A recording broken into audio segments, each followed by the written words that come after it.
Hello students, this is Vipasha Garg. आज lecture है Indian aesthetics 302 code. तो हमारा टॉपिक चल रहा था ध्वनि क्या है। ठीक है, ये उससे आगे का है। ये अर्थ 4 प्रकार से बनते हैं, यानी ध्वनि क्या है मैं पीछे हम जो पढ़ रहे थे उसी के आगे का पॉइंट है। ये हमारा जो टॉपिक था वो वहाँ पे ख़त्म हुआ था कि ध्वनि से शब्द और शब्दों से अर्थ बनते हैं। ठीक है, उसके बाद था कि ये अर्थ 4 प्रकार से बनते हैं, यानी ध्वनि क्या है उससे आगे वाले में आपका ये हेडिंग आएगा। उसके बाद आपका फर्स्ट हेडिंग है इसमें अभिधा, यानी प्रारंभिक अर्थ। तो अभिधा यानी प्रारंभिक अर्थ, अभिधा का मीन्स बताया है इसमें, ये प्रारंभिक अर्थ। ठीक है, जो पारंपरिक है, जिसका अभ्यास हो। यह प्राय समाज या आसपास के वातावरण से आता है, यानी कि जो पारंपरिक भी हो और जिसका अभ्यास भी हो। ठीक है, प्रारंभिक अर्थ का मतलब जो पारंपरिक भी हो और उसका अभ्यास भी हो। और ये कहाँ से आता है? यह प्राय समाज या आसपास के वातावरण से आता है। ठीक है, मतलब जो भी समाज से रिलेटेड आसपास का वातावरण होता है उससे ये आता है।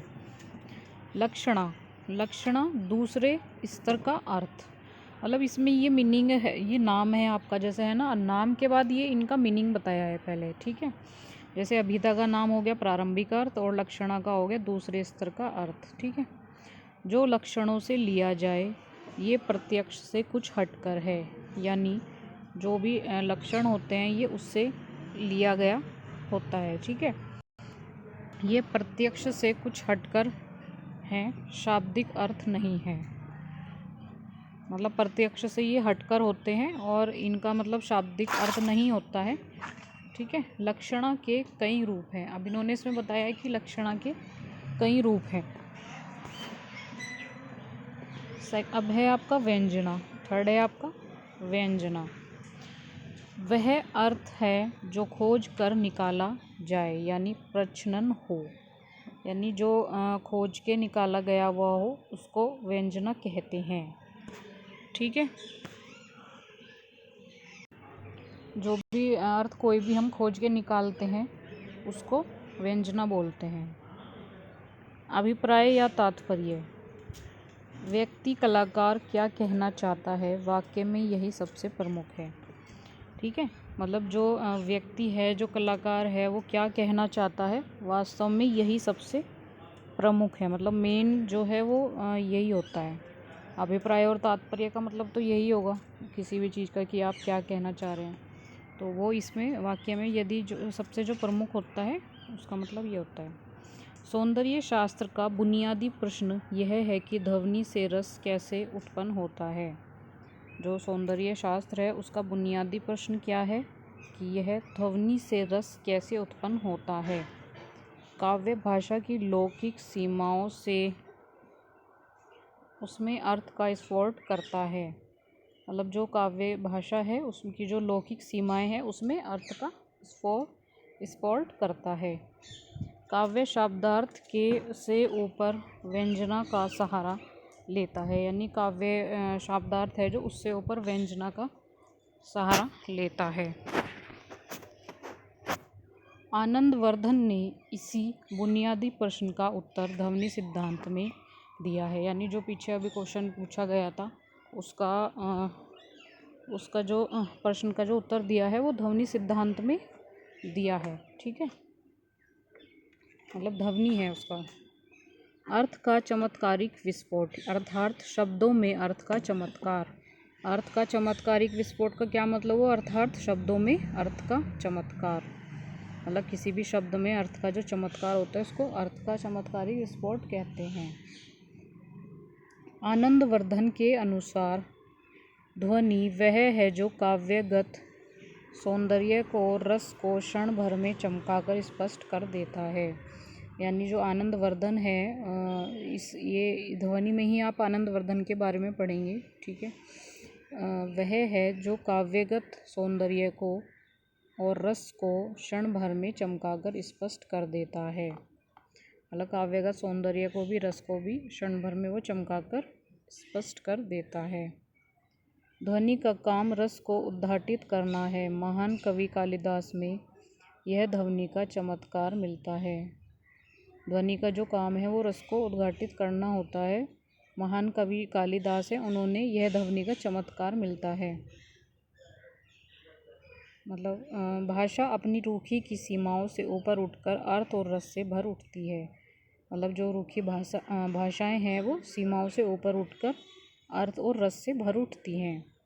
ऐसी भाषा में अलंकार वह भी सकते हैं, नहीं भी। मतलब ऐसी भाषा में अलंकार हो भी सकते हैं और नहीं भी। ठीक है। स्वाभाविक रूप से उसमें गुण और अलंकार होते हैं, यानी स्वाभाविक रूप से यानी नेचुरल से ही उसमें गुण और अलंकार होते हैं, ऊपर से थोपे हुए नहीं। यानी कोई भी चीज़ें जब कोई एक तो स्वाभाविक रूप से होती है, एक किसी के ऊपर आप कुछ थोप दो, है ना। तो इसमें क्या कहा है कि ये कला है, बनावट नहीं। यानी ये कला है, वास्तविक है, ये कोई बनावट नहीं है कि इस पर कोई भी चीज़ ऊपर से थोप दी जाए। ठीक है। तो जो स्वाभाविक रूप से उसमें गुण और अलंकार होते हैं वो ऊपर से थोपे हुए नहीं होते हैं। ठीक है, क्योंकि ये कला है, बनावट नहीं। भाषा का हर अंग व्यंजक होता है, जो व्यंजित हो रहा है वह रस है। यानी भाषा का जो हर अंग होता है वो व्यंजक होता है, जो व्यंजित हो रहा है वह रस है। आनंदवर्धन ने एक सरल से शब्द ध्वनि को अनंत अर्थ दे दिए। आनंदवर्धन ने एक सरल से शब्द, यानी ये बहुत सरल सा शब्द है ध्वनि, इसको अनंत अर्थ दे दिए। मतलब उन्होंने बहुत सारे अर्थ, अनंत तक के अर्थ दे दिए। अर्थों के इस लंबे चौड़े आयाम को सरल शब्दों में बांध पाना कठिन है।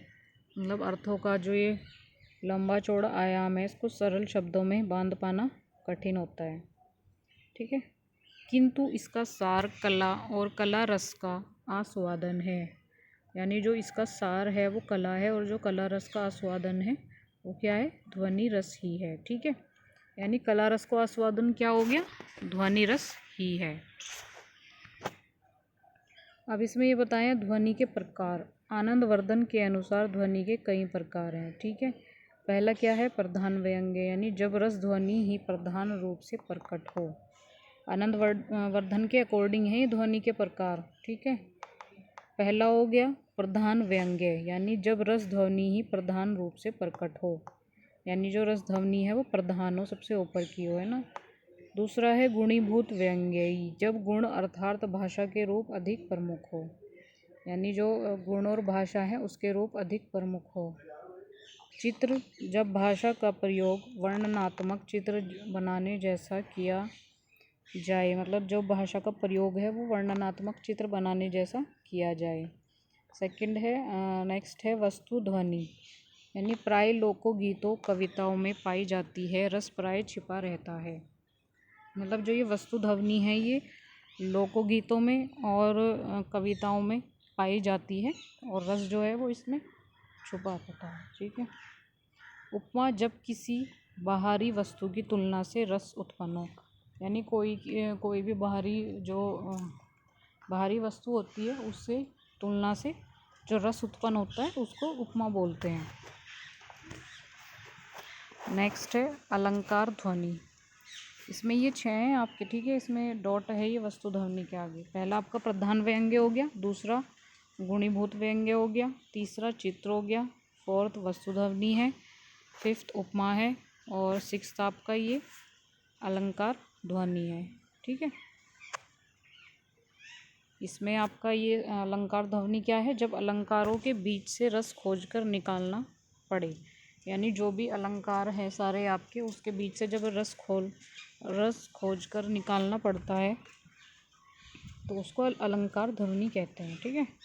अब ये चित्र है आपका, डायग्राम है ध्वनि में इसमें ये बताया है 3 है इसके, एक तो रस ध्वनि हो गया, एक वस्तु ध्वनि हो गया, और तीसरा अलंकार ध्वनि। ठीक है।